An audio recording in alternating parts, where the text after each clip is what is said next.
নিপীড়িত হয়ে দেশে গণতন্ত্র ফিরিয়ে আনলেন। শহীদ রাষ্ট্রপতি জিয়াউর রহমান বাংলাদেশে বহুদলীয় গণতন্ত্র ফিরিয়ে আনলেন। আর এর পরবর্তী সময়ে তারা গণতন্ত্রকে ধ্বংস করে একটা ফ্যাসিবাদী স্বৈর শাসন ব্যবস্থা কায়েম করেছিলেন।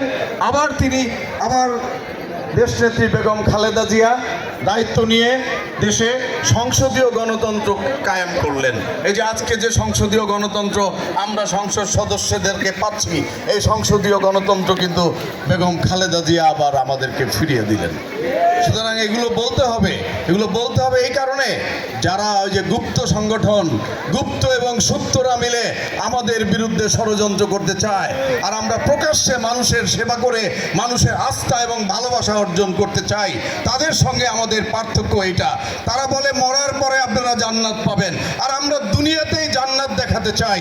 আমরা দুনিয়াতেই বাংলাদেশকে একটা শান্তির জায়গায় পরিণত করতে চাই। আমাদের নেতা তারেক রহমানের নেতৃত্বে আমরা এই বাংলাদেশকে, অশান্ত বাংলাদেশকে শান্ত করতে চাই। আমরা এই উন্নয়নশীল বাংলাদেশকে এটা উন্নততর বাংলাদেশে পরিণত করতে চাই। কাজে গুপ্ত সুপ্ত ফ্যাসিস্ট এবং স্বৈরাচারের সাথে আমাদের পার্থক্য শুধু এখানেই। এই কথাগুলো আপনারা গ্রামে গঞ্জে সব জায়গায় বলে দিবেন।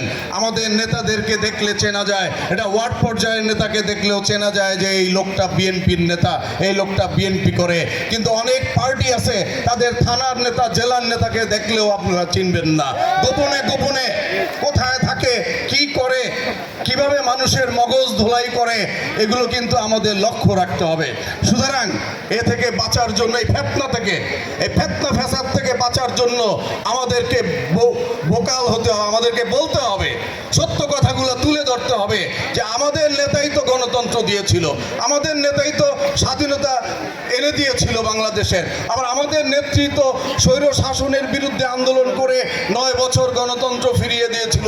আবার আমাদের নেতৃত্ব 6 বছর ফ্যাসিবাদের বিরুদ্ধে জেলখানায় থেকে জেল খেটে তারপরে আবার বাংলাদেশে গণতন্ত্র প্রতিষ্ঠিত করে দিয়ে গেছেন, ভোটের অধিকার প্রতিষ্ঠিত করে দিয়ে গেছেন।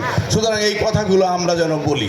সবাইকে অসংখ্য ধন্যবাদ জানিয়ে আপনাদেরকে, যারা আজকে উপস্থিত হয়েছেন, মঞ্চের সকলের নাম বলতে পারি নাই, এখানে মঞ্চেই আর এক অডিয়েন্স, মঞ্চই দেখলে মনে হয় যেমন এখানে একটা জনসভা হচ্ছে। সুতরাং এখানে তো সমুদ্র, এখানের কথা আর কি বলবো। ধন্যবাদ সবাইকে, সবাই ভালো থাকেন, আবার দেখা হবে। আসসালামু আলাইকুম। একটু বেশিক্ষণ বক্তব্য দিছি, দীপু ভাই মন খারাপ করছে, ভাই মনে কিছু করেন।